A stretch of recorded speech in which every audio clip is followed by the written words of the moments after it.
દિગ્વિજયભાઈને ક્રિપ્ટોકરન્સીમાં બહુ જ રસ પડતો. મારી પાસે ટુકડે ટુકડે એમના વોલેટમાં $2,40,222 ટ્રાન્સફર કરાવ્યું. આ ફરિયાદીના આરોપીને પશ્ચિમ બંગાળના સિલિગુડી ખાતેથી અટક કરી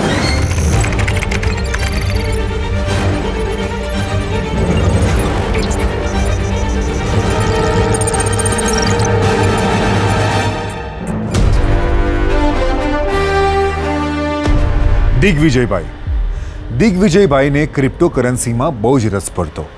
એક દિવસ એમની મુલાકાત થઈ પરેશભાઈની સાથે. ત્યાર પછી બંનેની વચ્ચે ક્રિપ્ટોકરન્સીની આપ-લે પણ શરૂ થઈ અને એની સાથે શરૂ થયો સાયબર ક્રાઇમનો એક સિલસિલો. પરેશભાઈએ ઝીગો પે ઇન્ડિયા પ્રાઇવેટ લિમિટેડ કંપનીમાં મારી પાસે ટુકડે ટુકડે એમના વોલેટમાં $2,40,222 ટ્રાન્સફર કરાવ્યા. ત્યારબાદ મેં ફરી પાછા એ રૂપિયા માંગ્યા અને એમણે મને એક સ્ક્રીનશોટ મોકલ્યો જે મારા અકાઉન્ટમાં નહોતા આવ્યા. થોડા સમય પછી મેં માંગણી કરી પણ એમનો કોઈ પણ જવાબ ન આપતા મને એવો ખ્યાલ આવ્યો કે મારી સાથે સાયબર ક્રાઇમ થયો છે. એટલે મેં સુરત શહેર સાયબર સેલનો સંપર્ક કર્યો અને મેં મારી ફરિયાદ નોંધાવી. ઝીગો પે ઇન્ડિયા પ્રાઇવેટ લિમિટેડની બનાવટી કંપની બનાવનાર 4 આરોપીઓને સુરત શહેર પોલીસની સાયબર ક્રાઇમ ટીમે પકડી પાડ્યા પશ્ચિમ બંગાળના સિલિગુડી ખાતેથી.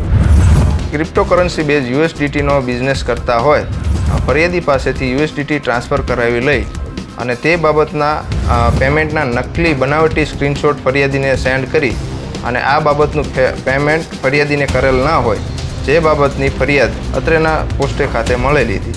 ત્યારબાદ આ ફરિયાદના આધારે અમોએ ટેકનિકલ સર્વેલન્સ તથા હ્યુમન રિસોર્સિસ તથા ચેઇન એનાલિસિસ અને અમારી સાયબરની ટીમ સ્પિરિટથી આ ફરિયાદીના આરોપીને પશ્ચિમ બંગાળના સિલિગુડી ખાતેથી અટક કરી અને ફરિયાદીને તેનું તમામ પ્રકારનું પેમેન્ટ પરત અપાવેલ છે.